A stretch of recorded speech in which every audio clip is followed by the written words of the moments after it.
Fala rapaziada, tá começando mais um Combo Fala Mais Joga aqui na Play TV. Hoje eu recebo o Luiz Mazeto, cara, E aí, meu? prazerzaço. Prazer meu. O Luiz é jornalista, tá lançando o primeiro livro da carreira, Nós Somos a Tempestade, um livro que sai pela coleção Mondo Massari. Conversei com o reverendo Mondo Massari Ele veio aqui, recentemente né? sobre...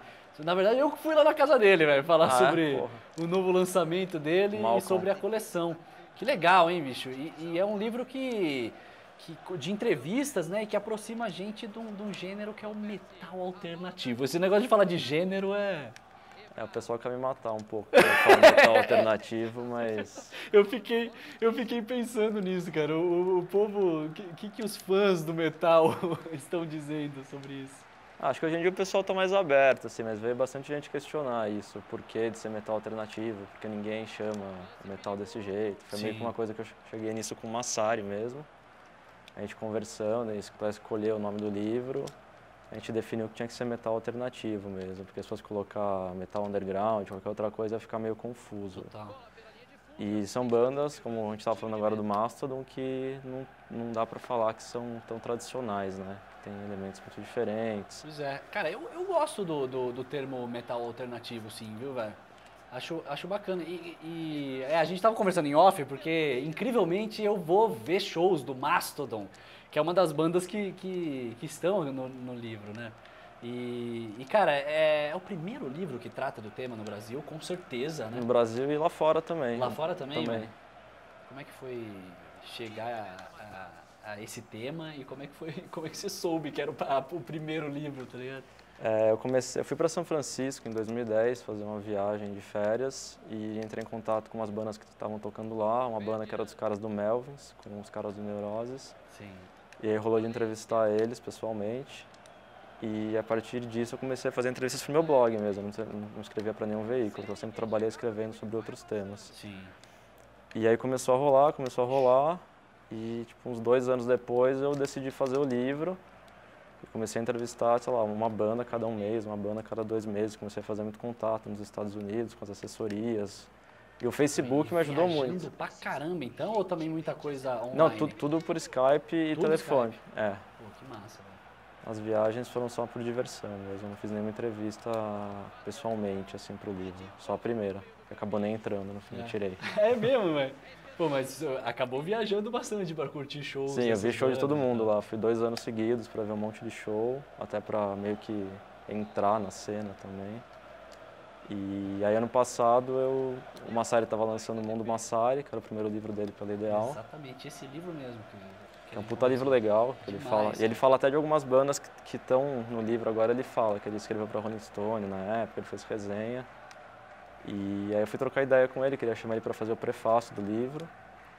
E ele não, ele queria lançar o livro. Olha que demais, cara. Sensacional.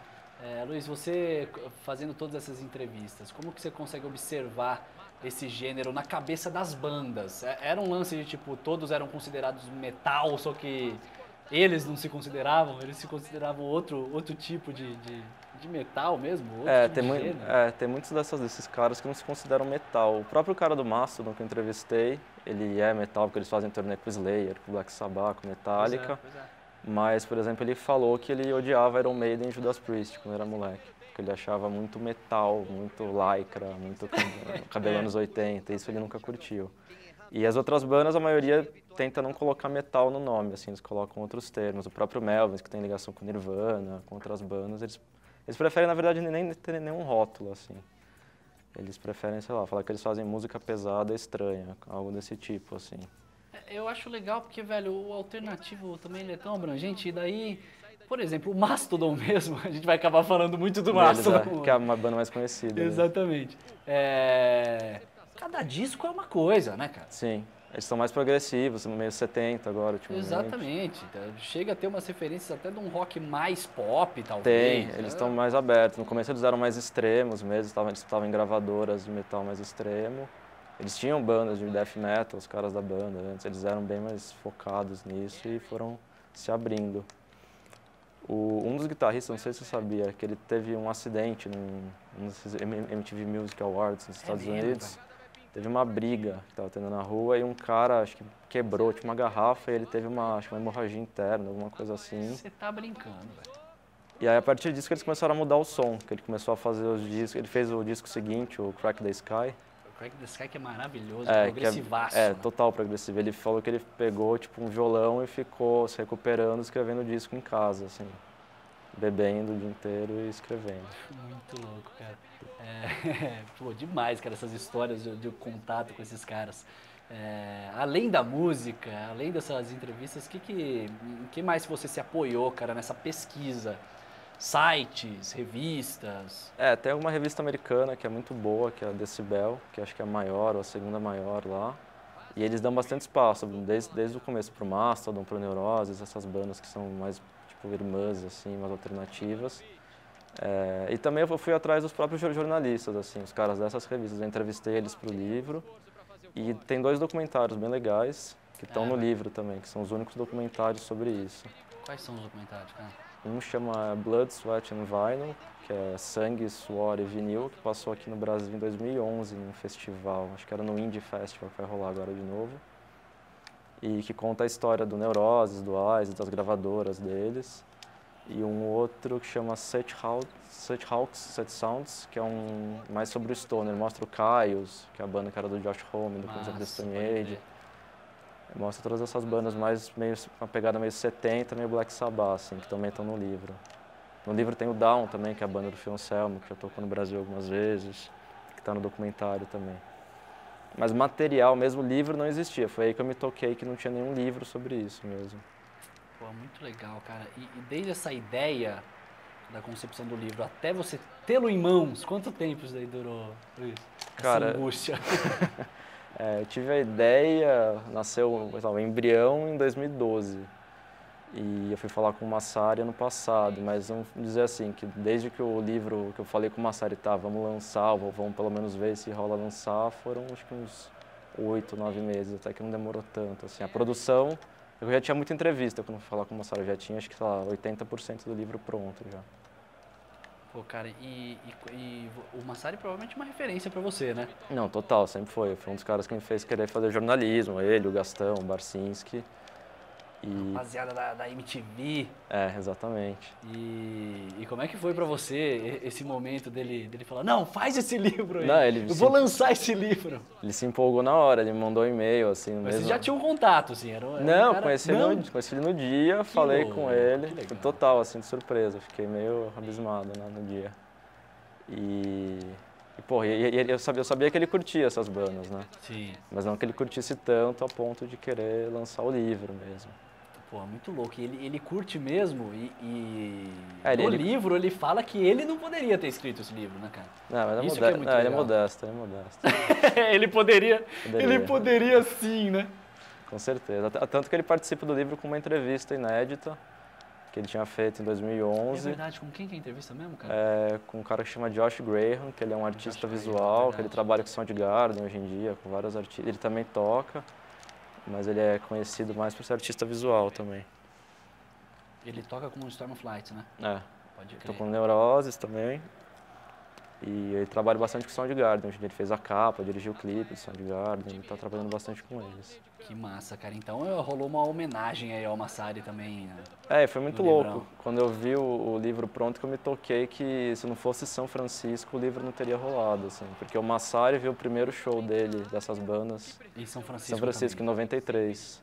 Que demais. E eu fui para lá em 2010 e comecei isso também. E ele escreveu o texto da contracapa direto de São Francisco, que ele estava lá para ver uns shows também. Muito bem, cara. Você falou do Reverendo como uma influência. E como é que foi seu começo no jornalismo musical, cara? Cara, foi isso. Foi entrevistando essas bandas, basicamente. Eu sempre escrevi sobre tecnologia. Olha que legal, cara. E eu sempre fazia o meu blog. Eu escrevia para blogs de amigos. Um blog que era da MTV, até o Intervalo Banger. E foi isso, era sempre como um hobby, assim. Então eu tô feliz até por isso, assim, por ser uma coisa que eu sempre fiz paralelo ao meu trabalho mesmo, que me sustenta e ter virado um livro, assim.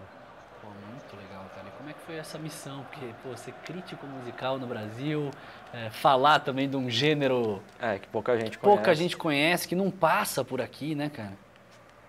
Foi bem louco, assim, mas desde o começo, assim, eu vi que teve uma aceitação boa, assim, que sempre... Que precisava, né? Sempre surpreendeu, assim, a resposta. Vinha muita gente comentar, mandar mensagem no Facebook, coisa do tipo.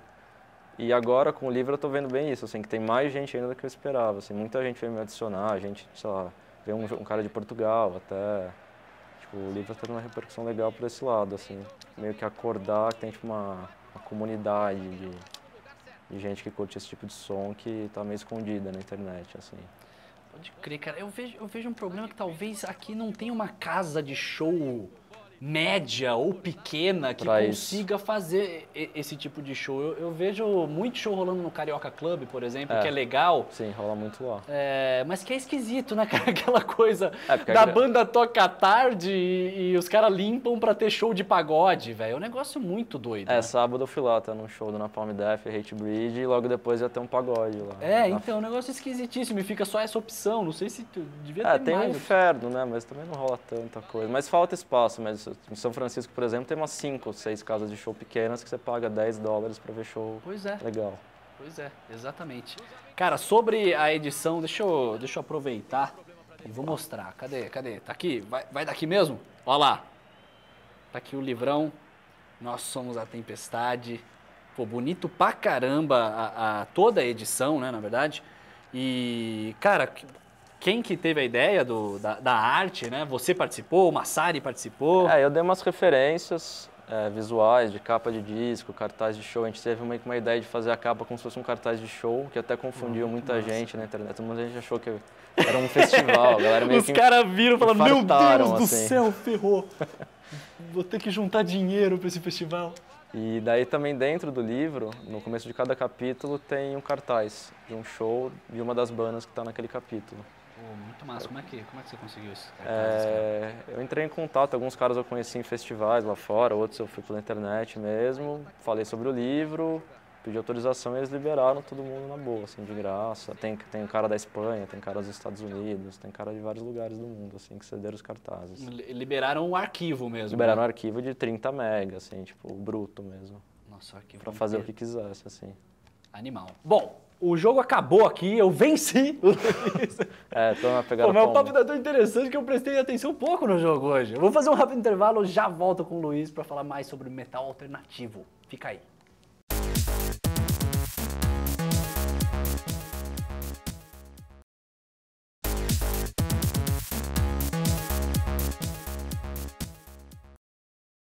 Estamos de volta com o Combo Fala Mais Joga, eu e o Luiz Mazeto falando sobre o livro dele, Nós Somos a Tempestade, que nos apresenta aí o cenário do metal alternativo lá dos Estados Unidos.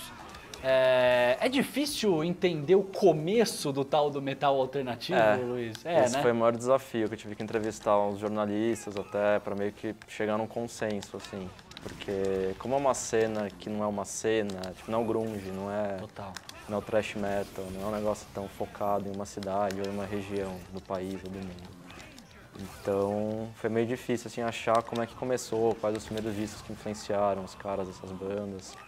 E o Black Flag, que é uma banda de punk, foi a primeira grande influência, assim, isso que é o mais irônico. Pois é, os jornalistas, artistas citam bastante o Black Flag, né? Por que será, cara? É um disco deles, a partir desse disco, o My War, eles começaram a ficar mais lentos, começaram a ter cabelo comprido, a fazer um som meio com influência de Black Sabbath. Sim. Mas mantendo numa pegada punk, hardcore, e meio que foi a influência para o Melvins, por exemplo, que é outra banda também muito importante desse começo. O disco específico é o My War, né? My War, que é de 84, então tem 30 aninhos aí já. 30 anos de vida, cara. Velho, eles se consideram, eles sabem dessa responsabilidade. Eu entrevistei o Chuck, que é o baixista, que é um... Da formação original. Original. Ele é tipo um ripongo, assim, mora na Califórnia. Ele tem uma banda com a família dele, a mulher dele canta, o filho dele toca guitarra, é uma banda de punk, assim. Tá brincando, cara. Eles tocam Black Flag. Ele é um cara super gente fina, assim, muito legal. E, tipo, ele tem, mas não tem, assim. Ele fala que fica feliz por ter sido essa influência, mas que eles nunca nem imaginaram. Ele conhece alguma das bandas. Já que você tá falando, né? Foi meio isso. Já que você tá falando, legal. Mas e como é que foi? Como é que foi esse papo aí? Pô, foi bem legal. Ele é um cara muito acessível, assim. Eu fiquei até meio abismado. Que é um cara que a gente considera tão importante, todo mundo na cena hardcore considera um dos caras mais importantes. Ele é um cara que você senta no bar, assim, né? Tipo, você troca ideia numa boa. E, aliás, o cara do Mastodon, por exemplo, que é a maior banda, digamos, eu falei com ele pelo Facebook, ele me adicionou no Skype e foi isso. Tranquilamente, né? Não teve assessoria, não teve então nada. ainda não é um negócio que tá tão gigantesco que você vai apertar o X, Luiz. Verdade. É... Eles preferem, assim, eles falaram. Exatamente. Eles preferem não ter muita gente em volta, ter muito aquela coisa de grandes artistas, assim, do metal, do rock, enfim. Imagino que sim, porque também o contato com os fãs é outra história, né, cara? O meet and greet desses caras costuma ser bem legal, né? Exatamente. Os caras são bem abertos, a maioria desses caras ficam, sei lá, depois do show eles ficam lá dando rolê, você vai poder conhecer os caras. Exatamente. E, velho, quais outras bandas são consideradas precursoras também do... Além do Black Flag, o Melvins, né, que eu comentei agora, é muito importante, que era a banda favorita do Kurt Cobain, mas também era a banda que influenciou o I Hate God, o Down, o Sean Selmo, né. Toda essa galera, eles falam, até saiu um documentário novo que meio que me deixou tranquilo, porque eu vi que eu acertei no livro. É um documentário da Vice sobre essa cena e o Sean Selmo fala, todo mundo fala que o Melvins foi muito importante mesmo. Porque eles faziam, quando todo mundo tocando punk, hardcore, eles tocavam o som mais lento possível pra irritar todo mundo, era meio isso, meio querer ser do contra um pouco, assim. Pode crer, cara. E também entrevistou eles. Entrevistei os dois, o Buzz, que é o vocal, e o Dale, que é o baterista, entrevistei os dois. Cara, qual foi a entrevista mais difícil de conseguir, cara? Foi a do Melvins, cara. É mesmo? Foi muito foda. Eu tinha entrevistado o Dale em 2010, pessoalmente, foi tranquilo, porque eu conheci eles na hora, mas eu nem acabei nem usando porque não ficou tão boa. Mas aí agora, eu fui falando com a assessora dele, acho que, eu juro, uns 5 meses, toda semana eu ligava pra ela lá em Los Angeles. Ela não me aguentava mais, assim. Mas aí rolou. E foi a que mais te deixou feliz, assim, com o resultado, por ser a mais difícil, ou tem uma que é especial, velho? A do Neuroses é bem especial pra mim, porque é a minha banda favorita, assim, dessas bandas. E é um cara que me ajudou muito, o Scott Kelly. Ele que me deu a primeira entrevista em 2010 lá na Califórnia, ele que tipo, meio que abriu as portas pro livro acontecer. Assim. Sim. E a dele é muito importante, até porque ele meio que revela umas coisas meio polêmicas que foram bacanas de ter no livro. Tem uma polêmica dele com o Diallo Biafra, né, Do exatamente. Dead Kennedys. Ele odeia, basicamente ele odeia o Diallo Biafra. Qual que é dessa história aí, velho? O Neuroses é de São Francisco, assim como o Dead Kennedys, né? E nos anos 90 eles entraram pra gravadora dele, a Alternative Tentacles, que lança Ratos de Porão hoje em dia, é uma gravadora bacana. Pode crer. E os caras alegam que ele tentou roubar eles, basicamente isso. Merda, cara. E ele odeia, tipo, basicamente os caras dos Neuroses odeiam ele. Cara, e você sabia dessa treta aí antes de... Eu pesquisei... De entrar no... Eu tinha visto uma vez ele comentando num blog canadense, isso, assim, tipo, muito por cima, assim. Aí pro livro eu fiz uma entrevista de 1h30 com ele, e aí ele falou bastante, assim. Muito louco, cara. Bom, o livro é dividido em 8 capítulos que ainda aborda, assim, meio que uns subgêneros dentro do alternativo, né?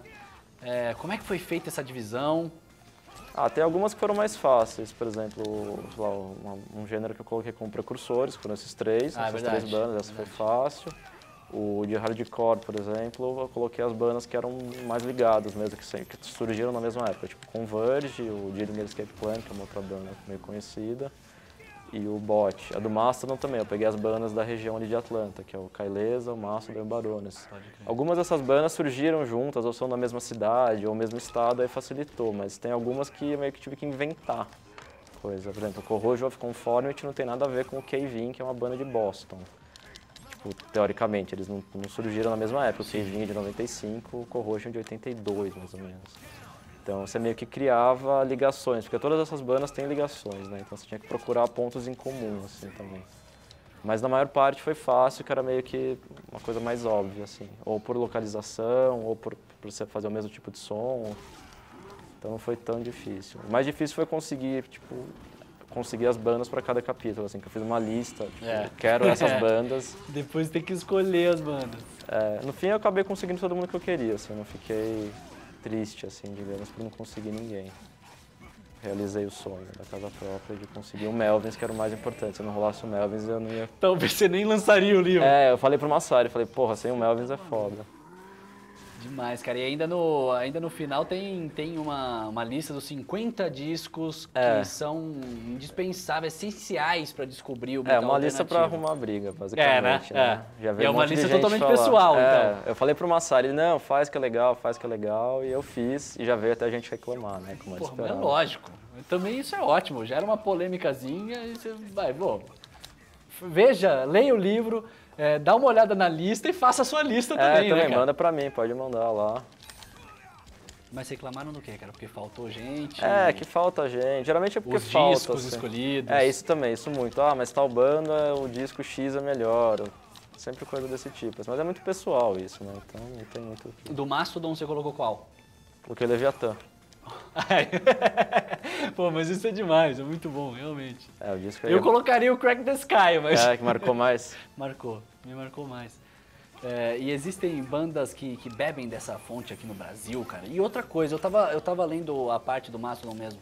Vocês conversam sobre o Deftones, né, cara, em certa parte. O Deftones é uma banda muito próxima do Mastodon, eles já fizeram turnês juntos. E o Deftones é uma banda muito próxima do Isis, que é uma outra banda que está no livro, que o Isis acabou. E eles montaram uma banda com o Tino, que é o vocal do Deftones. Pode crer. Então, pra você ver, o Deftones é uma banda que tem ligação com quase todas. Eles já fizeram um turnê com o Dillinger Escape Plan, eles têm coisas juntos. E é uma banda que bebe dessa fonte aí de qualquer maneira também, né? Pode ser considerada... o Fate No More e o Deftones acho que são as bandas que são mainstream, assim, de rock, metal 90, que são as mais importantes, assim, pra esse movimento, assim. Total, cara. Pô, o Deftones é demais, né? Eu já vi uns 5 shows, assim, Aqueles veria de primeiros novo. discos do Deftones são maravilhosos, cara. E aqui no Brasil, tem... Cara, tem algumas bandas. Até dia 11 eu vou para um festival em Belo Horizonte para fazer uma noite de autógrafos do livro e vão ter várias bandas que bebem muito dessa fonte, assim. Mas ainda que estão num cenário bem alternativo, né, cenário bem alternativo, exatamente. Por exemplo, cite essas bandas aí pra quem gosta do gênero descobrir também, né, cara? Aqui de São Paulo tem uma banda que chama Labirinto, que é bem legal, até o Massari já falou bastante deles. A banda que faz Labirinto, que são os donos do Dissenso, onde a gente grava aqui o estúdio Play TV, pô, realmente, verdade. É uma banda muito legal, já fizeram um turnê na Europa, nos Estados Unidos. Que é um post-rock pesadaço. Então a influência forte de Neuroses também, de Godspeed e Black Emperor, que é umas bandas bem diferentes. Tem o Caráter, de Belo Horizonte, que é uma banda que vai fazer o último show agora nesse festival. Tem o Noala aqui de São Paulo, que é uma banda bem legal, que é uma pegada bem Neuroses também. E tem banda Stoner tem bastante aqui, acho que tá nessa pegada Down, essa coisa New Orleans, tem bastante banda nesse estilo aqui em São Paulo, no Brasil mesmo. Acho que tá bacana, tá num momento que nunca teve antes, assim, de ter muita banda nesse estilo. Cara. O Cavaleira Conspiracy pode ser considerado... tem a ver, o cara que faz o prefácio do livro, o Nate, do Converge, ele toca no Cavaleira. Ele toca, né, com o Cavaleira, verdade. Então tem tudo a ver, assim. Tem tudo a ver, então, né? Tudo a ver. Não é viagem. Não, Sepultura, tanto que eu pergunto sempre nas entrevistas o que você conhece de música brasileira, e óbvio que o Sepultura é resposta de 10 em 10, assim, né? Todo mundo fala, eu vi uma turnê X do Sepultura com o Pantera e o Sepultura acabou com o Pantera. Houve uma turnê do Sepultura com o Helmet e o Sepultura acabou com o Helmet. Todo mundo tem uma lembrança muito boa, assim, do Sepultura. Pô, é verdade, cara. Eu tava conversando com os amigos sobre isso mesmo. Eu queria muito ter visto um show do Sepultura com o Max. Eu também não tive esse Devia ser um negócio extremo mesmo, né, cara? É uma pena que, pelo visto, não vai rolar, né? Mas não sei se... Total. E, bom, Luiz, você fala do assunto com muita propriedade. Você tem uma banda também, né? Tem uma banda, mas a minha banda não bebe nessa fonte. Não bebe nessa fonte?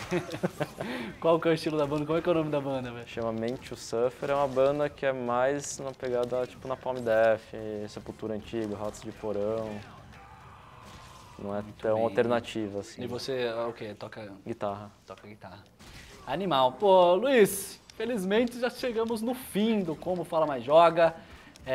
Quem quiser conhecer o seu trabalho como jornalista, comprar o livro, como é que faz? Né? Dia 4 agora, quer dizer, dia 4 não vai adiantar porque vai ser já vai. depois, mas já vamos ter passado. Eu tô com um site novo, chama Contracorrente, que eu vou colocar só entrevistas dessas bandas, entrevistas que não estão no livro. E... o que mais? Eu tô escrevendo para um site americano também, que chama Cult Nation. Animal. É um site só disso também. E acho que é basicamente isso. No Contracorrente você vai ter tudo lá, vai ter link para todas as matérias, entrevistas novas, contato. Muito bem. Bom, os links estão aí na sua tela, anote, acesse e compre o livro também. Nós somos a Tempestade, que tá legal pra caramba. Luiz. Valeu, cara. Valeu, cara. Obrigadão, viu, velho? Até a próxima. É isso aí. Um abraço pra vocês. Até amanhã, hein?